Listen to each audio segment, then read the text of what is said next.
जहां पांडव विराजमान थे वहीं पास में एक साल वन था। वहां ऊंचे साल वृक्ष पर बड़ा ही भयावह बलवान राक्षस रहता था, हिडिंब। उसको गंध आई मनुष्य की, बड़ा क्रूर था, मनुष्य का मांस उसे बहुत प्रिय था और पराक्रमी था। क्रूरता उसके स्वभाव में थी। बड़ी बड़ी दाढ़ें, विकराल मुख, भयंकर काला शरीर, बहुत विशाल पेट। उसने अपनी बहन हिडिंबा से कहा कि मुझे मनुष्य की गंध आ रही, बहुत भूख लग रही। विधाता ने मेरे लिए स्वयं भोजन भेजा है, नहीं तो ऐसे जंगल में कहां मनुष्य आते हैं। जाओ, इन सबको मारकर मेरे लिए लाओ। वहां जाकर के देखा कि और तो सब सो रहे हैं। विशाल काय तेजवान भीमसेन जग रहे हैं। वो भीम की भुजाओं को, वक्षस्थल को देख करके मोहित हो गई। विचार किया कि भाई तो क्रूरता भरी आज्ञा करी कि इनको मार के ले आओ। अगर मैं इनको मारूंगी तो 2 घड़ी में सबको खा जाएंगे, और अगर मैं इनको प्रसन्न कर लूं तो जीवन भर इनके साथ रह सकती हूं। हिडिंबा ने विचार किया कि भीमसेन के चरणों की सेवा मुझे करनी चाहिए, अर्थात मैं इनको पति रूप से प्राप्त कर लूं तो हमारा जीवन धन्य हो जाएगा। वो मायावी थी, आसुरी माया का उसे ज्ञान था। तत्काल उसने दिव्य सुंदर रूप धारण किया और महाबाहु भीमसेन के समीप जाकर के कहा, मैं हिडिंबा नाम की राक्षसी हूं। मेरा भाई बड़े ही दुष्ट स्वभाव का है और तुम्हारा वो मांस खाने के लिए लालायित है, मुझे मारने के लिए भेजा है। आपका तेज बल और भुजाएं देखकर मैं आपको अपने पति के रूप में वरण कर लिया है। महाबाहो, तुम चिंता मत करो, जितना मेरे भाई में बल है उससे अधिक मेरे में बल है। मैं भाई से अधिक माया का ज्ञान रखती हूं, आसुरी माया का, इसलिए हम उसको परास्त करके तुम्हारी रक्षा कर लेंगी, यदि आप हमें स्वीकार करें तो। भीमसेन ने कहा, तुम राक्षस की चिंता मत करो, मुझे तुम्हारी सहायता की जरूरत नहीं है। मेरी भुजाओं में आकर ऐसा कोई दैत्य राक्षस है ही नहीं कि जो जीवित बच जाए। तुम इसकी चिंता मत करो, जाओ या रहो, हमें तुम्हारी किसी सहायता की जरूरत नहीं। अगर तुम्हें लगता है कि तुम अपने भाई का सहयोग कर सकती हो तो स्त्री समझकर तुम्हें छोड़ रहा हूं, नहीं अब तक तुम्हें यमपुरी पहुंचा दिया होता। जब देखा कि बड़ा विलंब हो गया, हिडिंबा वापस ही नहीं आई, तो सोचा हो क्या गया। वो साल वृक्ष से नीचे उतरा और पांडवों के पास आया। दूर से देखा सुंदरी रूप में हिडिंबा, समझ गया कि इसके हृदय में दया आ गई क्या। अपनी बहन पर दृष्टि डाल के उसने कहा, धोखा, मेरे साथ धोखा। ये मनोहर रूप धारण करके तुम उस मनुष्य को चाहने लगी हो। पहले तुझे मारूंगा, फिर इनको मारूंगा। बड़ा उसका क्रोध बढ़ा। भूखा तो था ही, वो क्रोध से अपनी बहन को मारने के लिए, ऐ दुराचारणी, तू मेरी बहन होकर के भी मेरा पक्ष छोड़कर इस मनुष्य का पक्ष ले रही है, तू कलंकिनी है, ऐसा कहकर मारने के लिए आगे बढ़ा। योद्धाओं में श्रेष्ठ भीमसेन ने अपनी भुजा से उसे रोक लिया। भीमसेन महान बलशाली है, छाती से उसको लगाया, अपनी भुजाओं में बांध करके और बहुत दूर घसीट करके ले गए, क्योंकि वहां कुछ करेंगे तो जग जाएंगे पांडवजन। लाख उपाय किया लेकिन वो भुजाओं से नहीं छूट पाया। भीमसेन ने पकड़कर उसे ऐसे पटका कि 32 हाथ दूर घसीटता हुआ चला गया। फिर भीमसेन गर्जना करके उसकी पीठ पर प्रहार किया घूंसे से। महाबली भीमसेन का प्रहार उसके लिए असहनीय हो गया। फिर भी वो हिम्मत करके गुथा जैसे दो बलवान गजराज भिड़ गए हो, ऐसे भीमसेन और वो असुर।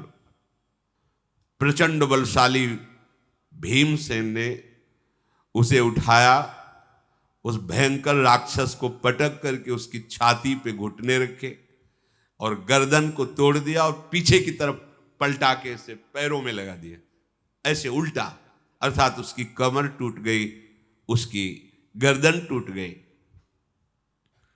अर्जुन जी धनुष पर बाण चढ़ाए हुए बिल्कुल खड़े थे कि यदि कहीं ऐसा होता है तो मेरे द्वारा ये मारा जाएगा, पर ये देख करके कि भीमसेन के द्वारा ही मारा गया, पांडवजन हर्षित हुए और भीमसेन की प्रशंसा की। युधिष्ठिर जी ने कहा कि हिडिंबा, तुम जैसा कह रही हो ठीक है, परंतु मैं जो बात कहूं उसे सत्य में स्थिर होकर स्वीकार करना। भीमसेन स्नान करके नित्य कर्म करके मांगलिक वेशभूषा धारण करेंगे हमारे पास, इसके बाद तुम ले जाओगी और संध्या काल होते होते यहीं छोड़ जाओगी। इतना समय तब तक देंगे जब तक तुम्हें गर्भ नहीं धारण होगा, गर्भ धारण होने के बाद बस तुम दूर हो जाओगी। अगर इतना स्वीकार करती हो सत्य को साक्षी करके, तो मैं आदेश करता हूं कि हमारे छोटे भ्राता भीम को आप पति रूप से वरण कर सकते हैं। कुंती ने भीम से कहा, धर्म को दृष्टि में रखते हुए इसे सम्मान पूर्वक स्वीकार करो। मेरी आज्ञा है, जिस दिन ये गर्भ को धारण करे उसके बाद इसे स्पर्श भी मत करना, इससे तुम्हारा कल्याण होगा। मैं और कोई प्रतिवाद उत्तर सुनना नहीं चाहती। भीमसेन से माताजी ने ऐसा आदेश किया। बहुत अच्छा कहकर भीमसेन ने वो बात स्वीकार की। तत्काल भीमसेन को अपने हृदय से लगा के अंतर्ध्यान हो गई। वो मायावी थी, विविध प्रकार के देववनों में दिन भर रहती और संध्या काल आकर के पास में छोड़ देती। कुछ काल के पश्चात उस राक्षसी को गर्भ रहा, और राक्षसियां गर्भ धारण नहीं करती, तत्काल पुत्र होता है। ऐसा नहीं कि वो जैसे मनुष्य योनि में है कि 9 महीने 10 महीने गर्भ धारण करके फिर बालक होना, ऐसा नहीं होता। गर्भ का संयोग बना और तत्काल बालक प्रकट हुआ। उसी समय वो एक बलवान ऐसा पुत्र जो आकाश तक दिखाई दे रहा, ऐसे बेटा पैदा हुआ। एक दिन जब वो बैठ करके कोई भगवत चर्चा कर ही रहे थे कि देखा कि भगवान व्यासदेव जी पधारे। बताया था उसने कि व्यासदेव जी मिलेंगे। शत्रुओं को संताप देने वाले पांडवों ने जे भी भगवान व्यासदेव जी को देखा, सब खड़े हो गए और हाथ जोड़ करके उनको साष्टांग प्रणाम किया। भगवान व्यासदेव जी ने कहा, पांडु कुमारो, मैं सब दिव्य दृष्टि से देख रहा हूं, तुम्हारे ऊपर जो संकट आया है, वैसे तो हमारे पुत्र ही हैं धृतराष्ट्र और दुर्योधन आदि, पर संत महात्मा उसी का पक्ष लेते हैं जो धर्म से चलता है। संदेह नहीं कि मेरे अंदर कोई भेद बुद्धि नहीं है, पर मैं तुम्हारे पक्ष में हूं क्योंकि तुम धर्म से चल रहे हो और सत्य से चल रहे हो। संतों का स्नेह उसी पर होता है जो धर्म पूर्वक आचरण करता है। मैं तुम लोगों का हित करना चाहता हूं। सुनो, यहीं पास में एक रमणीय नगर है, उसे एक चक्रा नगरी कहते हैं। बहुत पवित्र ब्राह्मण रहते हैं, ब्रह्म ऋषि जन। तुम जाओ और उस नगर में रहो। तुम्हारे पुत्र, चिंता मत करो, भोग और ऐश्वर्य से संपन्न होंगे, एक दिन राज सिंहासन पर बैठेंगे, पर अभी समय है, ऐसा भगवान व्यासदेव जी कहकर सहसा अंतर्ध्यान हो गए। कुंती जी अपने बालकों के साथ आगे बढ़ी। वन के बाहर एक चक्रा नगरी थी, उस नगरी में प्रवेश किया और एक ब्राह्मण से कहा कि मुझे कुछ समय के लिए आप अपने घर में रख लीजिए, बस केवल रख लीजिए और हमारे पुत्र भिक्षावृत्ति से उदर पोषण करेंगे। अभी वो भिक्षा को निकले ही थे, इनको रोका ही था कि उसी ब्राह्मण के घर में बड़ा आर्तनाद सुनाई दिया, रोने का। कुंती जी ने कहा कि क्या क्या समस्या तुम्हारी क्या है? ब्राह्मण केवल आप एक बार बोलिए कि आपका दुख क्या है। तो उनका किसी से कहना नहीं। यहां से 2 कोस दूरी पर यमुना नदी के किनारे पर्वत में एक भयंकर गुफा है और उसमें बक नाम का भयंकर राक्षस रहता है और वो इतना बलवान है कि वो नगर के नगर को खा जाता है। बहुत खोटी बुद्धि वाला है वो, मनुष्यों के मांस से ही पुष्ट हुआ है। प्रतिदिन पूरी प्रजा को अनाथ देख करके सब लोगों ने निश्चय किया है कि क्रम से इसको एक एक दिन का भोजन दिया जाएगा, जिससे पूरे नगर को मनमानिए नहीं खाएगा। उसके लिए 20 बैलगाड़ी अगहनी चावल का भात, 20 बैलगाड़ी चावल भात और 200 भैंसे, कढ़ी रोटी पकौड़ी पुआ, ये सब बिना गिनती के, और वो एक मनुष्य परिवार से वो लेके जाएगा। तो जैसे मिर्च खाई जाती है ऐसे बीच बीच में मनुष्य को खाएगा और ये सब भोजन पाएगा। बकासुर उसका नाम, तो बक। हर एक इस देश में हर एक घर की बारी आती है और घर का एक मनुष्य ये सब लेकर के जाता है। काफी समय बाद बारी पड़ती है, पर जिसकी बारी पड़ती है वो उजड़ जाता है। कितना उसको भोजन, अगर कोई छूटने का प्रयत्न करे तो मोहल्ले के मोहल्ले को खा जाता है। इसलिए भयवश जिसकी बारी होती है उसको जाना ही पड़ता है। और आज हमारी बारी है। कुंती जी ने कहा, ब्रह्मा ने हमारे बेटा ऐसे बेटे नहीं हैं।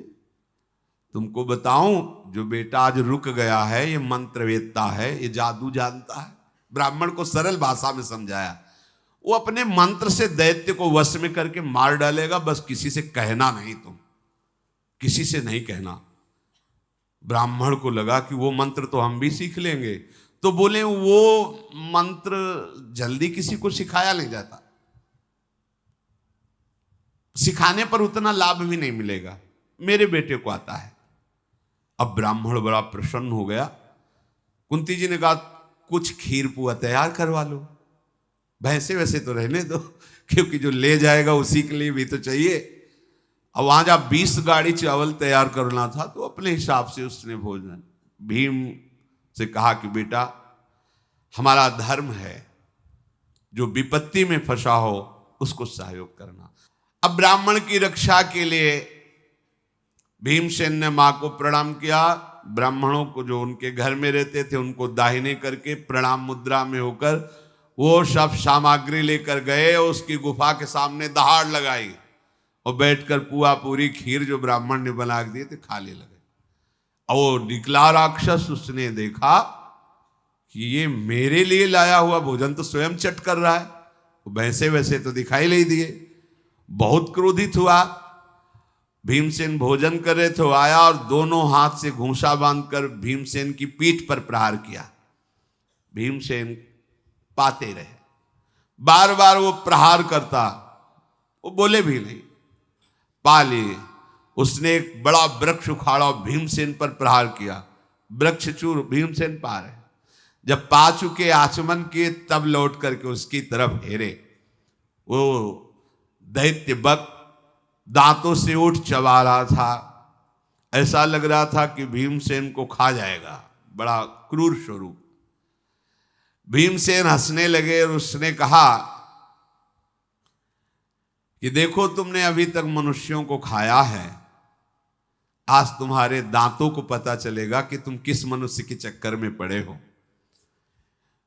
भीमसेन पर वो वृक्ष का प्रहार करना ही चाहता था कि वृक्षों को पकड़कर एक मुष्टिका का प्रहार, उसके जो बड़े बड़े दांत थे ना, बाहर आ गए। कुपित राक्षस ने भीमसेन को बाएं हाथ से बांधकर मारने की कोशिश की, महाबाहु भीमसेन ने उस विशाल राक्षस को उठा के पटक दिया और उसकी छाती पर दोनों हाथ से प्रहार किया, बेहोश हो गया। वायुपुत्र भीम के प्रहार से वो जो बेहोश हुआ, पटक पटक के उसकी खोपड़ी को रगड़ा भीमसेन ने भूमि पर और घुटनों के बल दबाकर उसकी गर्दन पर। थोड़ी देर में उसके प्राण निकल गए। जो प्राण निकलते समय चिल्ला रहा था तो जैसे फटा नगाड़ा आवाज दी, ऐसी आवाज उसकी हो रही थी। पूरे नगर में हाहाकार मच गया, ये आवाज कैसी है। हड्डी हड्डी को तोड़ के रख दिया उस बक नामक असुर की।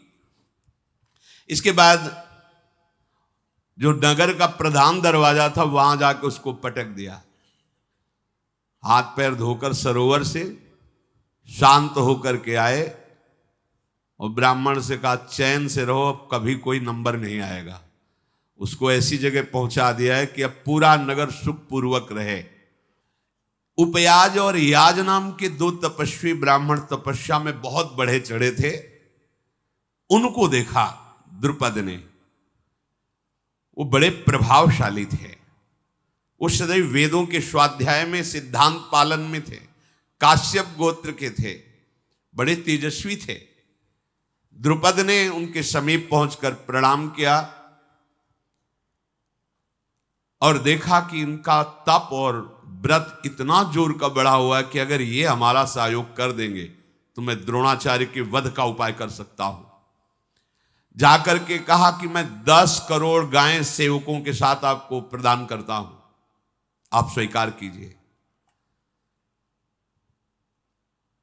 उन्होंने कहा ऐसे कैसे तुमने दान की बात कह दी, कुछ तो कारण होगा, इतना बड़ा दान। द्रुपद ने कहा मैं द्रोणाचार्य को मारने वाला पुत्र पैदा करना चाहता हूं। उन्होंने कहा तुम्हारा निश्चय गलत है, हमारे यहां पूर्ण होने वाला नहीं। अपनी ये सब दान पुण्य की बातें कहीं और चलाइए। द्रुपद ने देख लिया था कि काम इन्हीं से बनेगा, क्योंकि सामर्थ्य में है। जो दाना करे अपने को छुपाए, उसमें सामर्थ्य होती है। 1 वर्ष तक दैन्य होकर उनकी सेवकाई में रहे, रोज प्रार्थना करते हैं।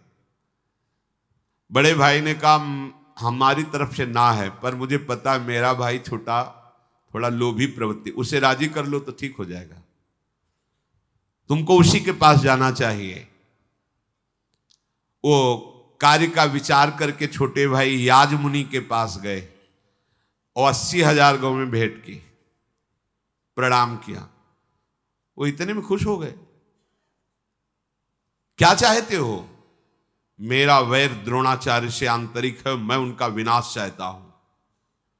हां, मेरे मंत्र में इतनी सामर्थ्य है कि मैं ऐसा कर सकता हूं कि द्रोणाचार्य का विनाश हो जाए। बड़ी सामर्थ्य होती थी तपस्या में, मंत्र में। द्रुपद ने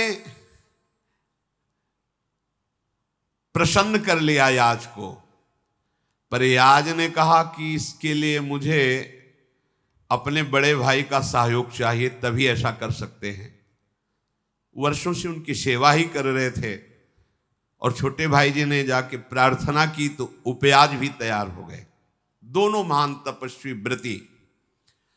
राजन, जैसा संकल्प करोगे वैसा ही पुत्र पैदा करूंगा अपनी तपस्या बल से। मैं जो जो कहूं वो तैयारी करो। द्रुपद ने वैसा ही तैयारी की। ये दोनों मंत्रवेत्ता अग्नियों में आहुति देकर भगवान अग्नि को प्रसन्न किया और एक हविष्य की रचना की। द्रुपद से कहा रानी को बुलाओ, वो खा लें तो एक पुत्र और एक पुत्री का प्रादुर्भाव होगा। प्रभु की लीला। उस समय रानी ने तांबूल पाया था और अंगराग शरीर पे लगाया था। कुछ देर बाद स्नान करना था। रानी ने सूचना दी कि अभी तो हमने तांबूल पाया, अंगराग लगाया, कुछ क्षण ऋषियों से कहो रुकें, फिर मैं स्नान करके पवित्र होके आऊंगी, तब वो हविष्यान्न पाऊंगी।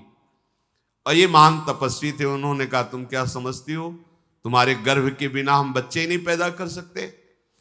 तुरंत मंत्र पढ़ करके आहुति अग्नि में उसी हविष्यान्न की कर दी। उसी समय मानो दूसरा अग्नि प्रकट हुआ हो, ऐसा कवच कुंडल और अस्त्र लिए हुए बालक प्रकट हुआ, जिसे धृष्टद्युम्न कहते हैं। उसी समय आकाशवाणी हुई, पांचाल नरेश अब निर्भय हो जाओ, ये बालक द्रोणाचार्य का गला काटने में समर्थ है। शांति मिली उनको। उसी समय एक कन्या प्रकट हुई, जिन्हें पांचाली द्रौपदी कहते हैं, उसी यज्ञ कुंड से। बड़ी ही सौभाग्यशालिनी, शरीर का श्याम वर्ण और बहुत ही सुंदर स्वभाव। दोनों पुत्र पुत्री को देखकर द्रुपद ने उन ऋषियों को प्रणाम किया कि आपने हमारी कामना पूर्ण कर दी। अब आप जो कुछ बोले वो मैं आपको दे सकता हूं। उन ऋषियों ने इनका नामकरण किया। द्रुपद कुमार का धृष्ट अमर्षशील होने के कारण, तेजोमय होने के कारण धृष्टद्युम्न नाम रखा, और श्याम वर्ण होने के कारण द्रौपदी जी का नाम कृष्णा रखा।